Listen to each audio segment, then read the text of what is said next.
News Channel 6 at 5, reaction to that mass shooting in Buffalo. Investigators say it was racially motivated. We're going to hear from an expert on this topic. Plus, more affordable housing options could be coming to Augusta.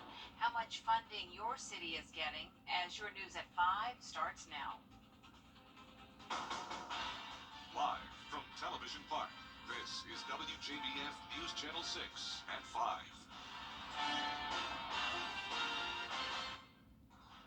Good evening, everyone. I'm Jenny Montgomery. I'm Brad Means. Thanks for joining us. As coverage you can count on begins with new details in that mass shooting over the weekend in Buffalo. 10 people were killed.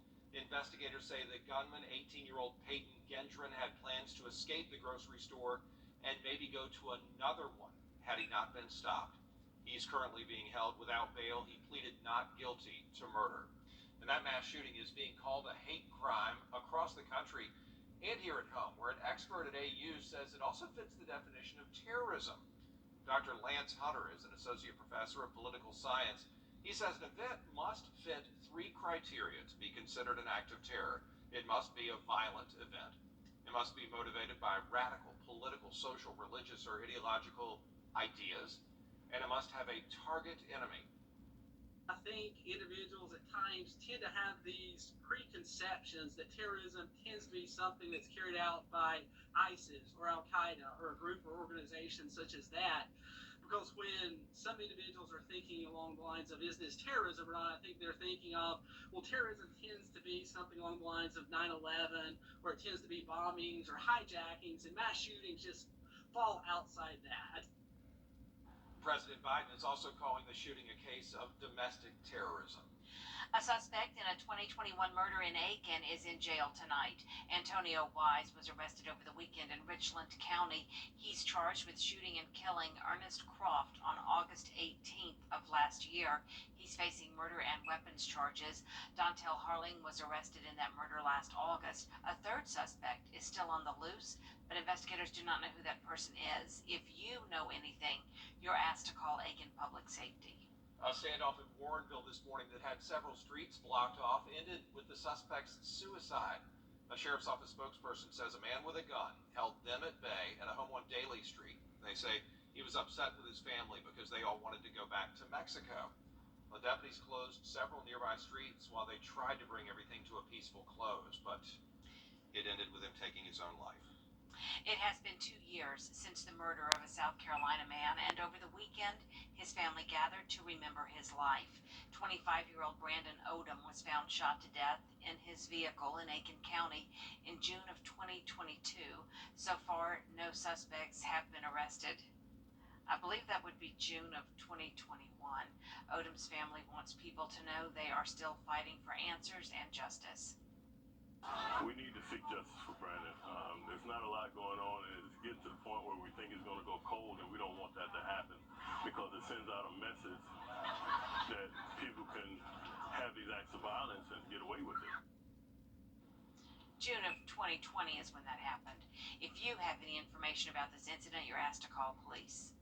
Meteorologist Jennifer Petracci is here with us now with a look at your hot forecast. Yeah, I guess we should savor the low 90s because it's getting worse. I know, it's hard to believe that it's going to get any hotter than this for the month of May, but those temperatures will definitely be rising, and right now we're not getting a lot of heat relief. Notice Live Viper 6 only showing one area of showers, and that's over in Barnwell and Bamberg County, and right now they're very light showers starting to break apart. And the rest of us under partly cloudy conditions. Jiffy Lube Skyway Network Cam over at SRP Park showing those cumulus clouds with temperatures dropping off a little bit. We're now at 88 in Augusta, at least no longer at that 90-degree mark.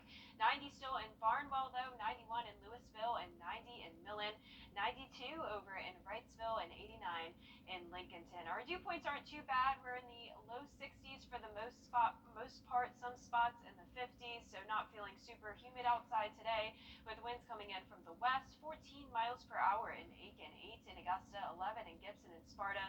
These winds are picking up because a cold front is approaching the CSRA, and as we look at the two-state view, there's that front. Now, it will not be bringing us cold conditions, but it will bring us a chance of some more isolated storms over the next couple of hours. However, definitely not expecting a whole lot of rain. For the most part, we'll stay partly cloudy as temperatures drop into the mid-80s by 8 p.m., 81 degrees by the 9 o'clock hour. So a few more storms possible tonight, but the sunshine is back tomorrow. We'll be sticking around through the week as temperatures rise into those upper 90s. Then as we go into the weekend, we'll be tracking some more rain and storms. More details on your hot forecast this week coming up, but back to you. Some major federal funding for affordable housing is coming to Augusta. News Channel 6's Wjbf Jefferson has more on what it could mean for people who need it most. Some people living in Dogwood Terrace say they know all about the need for affordable housing. But with $3 million coming to Augusta, they hope some of that funding will go towards providing them with a better and safer home. With the flooding, when it rains, you can't even see the sidewalk. With no AC, flooding issues, and frequent violence, Linda Price says living in Dogwood Terrace is tough. But for now, it's all she has. My daughter and I, we just make do with what we can. It's just one example of the need for affordable housing in Augusta. Affordable housing, the lack thereof, is the greatest threat to our county right now. It's the greatest crisis on our hands. District 1 Commissioner Jordan Johnson says it's a problem seen across the city. That is the greatest need for the community right now. In any corner of the city that you go to, or that you talk to folks, they'll tell you that. Senators Raphael Warnock and John Ossoff are hoping to address that need with $3.8 million in funding secured for affordable housing in Augusta. About $1 million of that funding will specifically go toward providing housing for low-income families, like the many who live in Dogwood Terrace. I hope they rebuild it better and up to date, and it have more. It's more safety. There are plans to demolish Dogwood Terrace and build a better housing in its place. Price says she hopes that funding will help provide a better and safer home for her family. A safe environment where you can sit outside and children can play. You can see children play and hear the laughter without someone coming through. You know what I mean?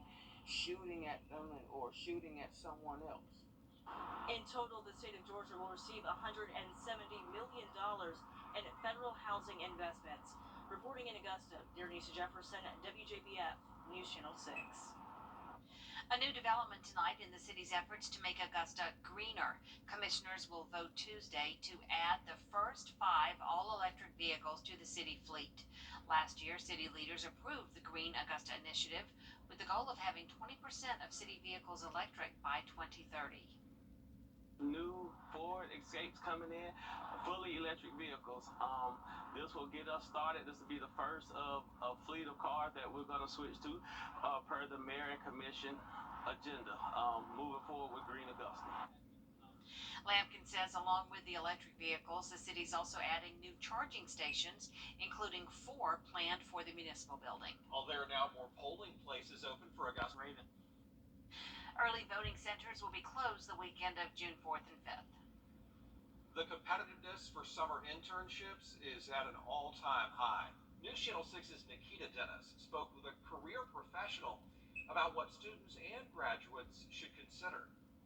For-profit employers should be providing paid internships because the Department of Labor looks at that as a form of work. The start of summer internships is getting closer, leaving the question of whether potential interns should choose an unpaid or paid internship. If they have an option between an unpaid and a paid, it's really a matter of where they think they're going to be able to differentiate and grow their skills the most. Julie Goley, who is the Director of Career Services at Augusta University, says students should always look at every option they have. Some students even decide to relocate to take unpaid internships. She also says the pay for internships vary, with most local internships starting at $15 an hour. I've got students who are making, $8 an hour in an internship. I've got students who are making $35 an hour in an internship. So it really just depends on the industry, if the student has to relocate.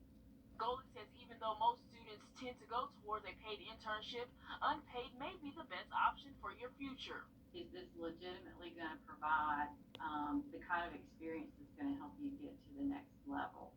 And, is it a good, solid learning opportunity versus someone who's just trying to, extract work for free? In Augusta, Nikita Dennis, WJBF News Channel 6. Happening now, you can give input on a development project involving a 4.5-mile stretch of Whiskey Road in Aiken County. It begins at the intersection of Powder House Road and ends at Eagle Road on the northern edge of New Ellington. The drop-in style meeting just got underway and it will last until 7 o'clock. It's at Chugger Creek Elementary School. If you can't make it, you can leave comments through June 16th. Also happening tonight, a public meeting will be held discussing whether the border between Lexington County and Saluda County is right. They want to figure out exactly where it lies. The South Carolina Geodetic Survey is holding a meeting tonight at 6 at the Batesburg-Leesville Town Hall. And these initial surveys are a century old, so they want to make sure that it's all up to speed. Coming up, lawmakers trying to solve the baby formula shortage. More on what led to the issue and what steps may fix it when News Channel 6 at 5 continues.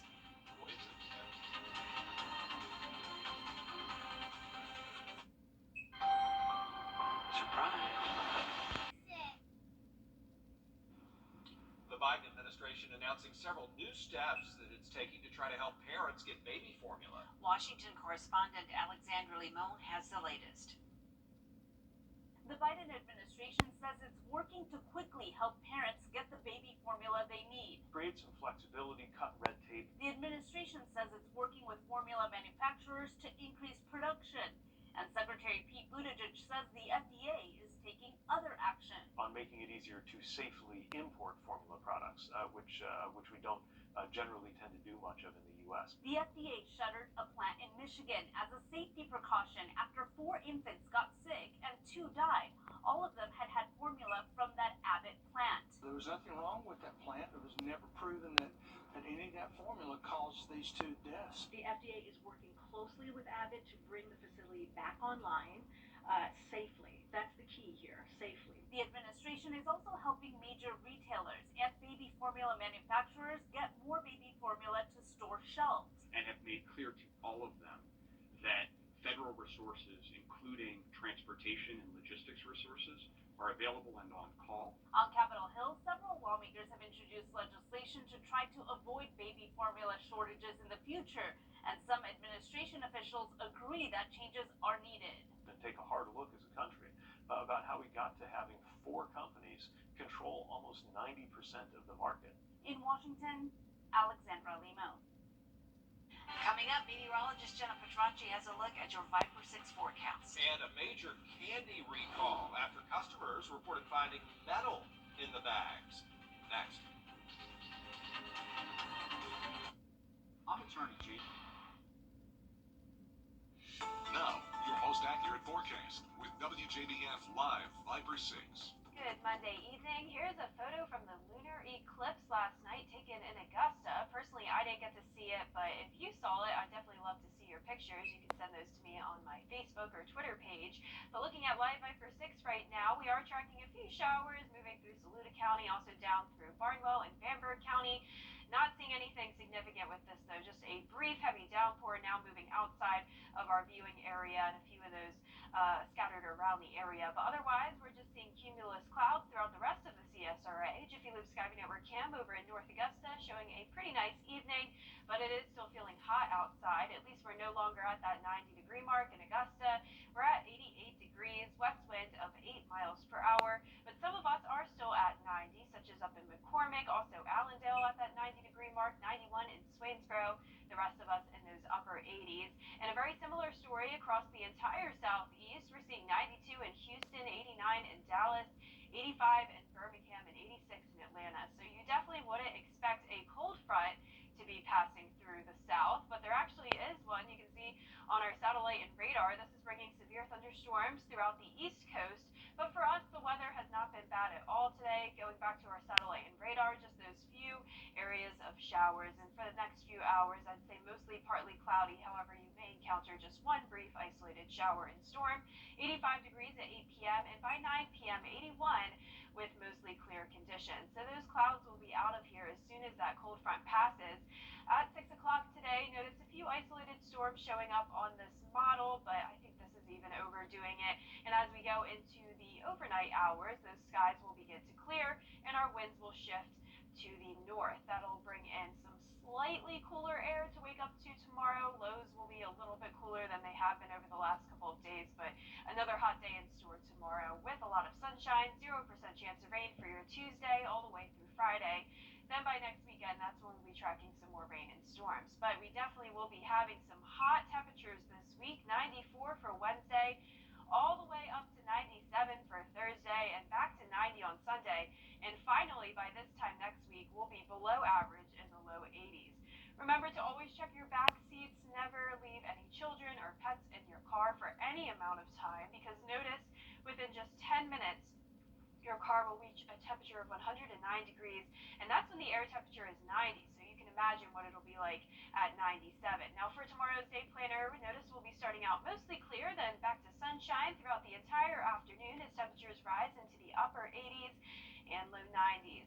Lows tonight will be in the upper 50s to low 60s with clearing skies, and for tomorrow, very similar to today, upper 80s to low 90s. And for your 10-day forecast, enjoy the cooler weather tomorrow because we'll be up to 94 for Wednesday, 97 on Thursday, seeing those 90s for the next several days, and low temperatures are even going to be warmer than normal in the upper 60s. And finally, by the weekend, we'll have some rain to cool us down. All right, Jenna, thank you. Of course. Well, check your pantry. There's a recall on a number of popular candies. Mars Wrigley is recalling a variety of Skittles, Starburst, and Lifesaver gummies. Several customers reported finding thin pieces of metal inside the candies. The company says that they don't know of anyone getting sick, but if you have the candies, throw them away. The candies were distributed across the U.S., Canada, and Mexico. Coming up, from search to smartphones, Google's latest products that aim to make our lives easier. We'll take a look at the latest hardware and software from Google and when it will be available, coming up after the break. Hi. Google is all about using artificial intelligence and machine learning to solve all kinds of problems. The company recently showed off new search tools, a powerful new smartphone for under $500. Rich DeMira explains. Mic check, 1, 2, 3. Can you guys hear me? A remote work joke to kick off Google I/O 2022. It's on. After 2 years of starting many meetings on mute, I thought I should double check. The yearly event is where Google shows off its latest advancements. I think what we got this year is this idea of there are all these little bits of Google that just exist ambiently in your life, even if you have something physical, like a piece of hardware from them. A new immersive view on Maps merges street and aerial views to virtually check out neighborhoods and restaurants. A feature called Scene Exploration lets you use your camera to see ratings and other information overlaid on products. Google continues its work on more inclusive AI with a new 10-grade skin tone scale to guide products like its camera and search. For example, search for makeup and narrow down by skin tone. All of this is part of our ongoing commitment to ensuring that the web is as representative as our world. Google says its Pixel 6 smartphones have outsold its Pixel 4 and 5 combined. A new Pixel 6a has many of the same features and will sell for just $450. It's this really good phone that maybe not exceptional at everything it's going to do, but it's going to be a really solid and good phone for a pretty reasonable price. A new Pixel smartwatch will have Google Maps and Wallet, plus Fitbit features to track fitness and sleep. It will launch alongside the Pixel 7 later this year. Google closed the show with a sneak peek at futuristic glasses. I'm not gonna lie, the tech nerd in me, I got goosebumps. They display voice translations in real time. Being able to sit there and talk and have a conversation with somebody and like real-time translations happening right in front of their eyes. I mean, that's just mind-boggling to me.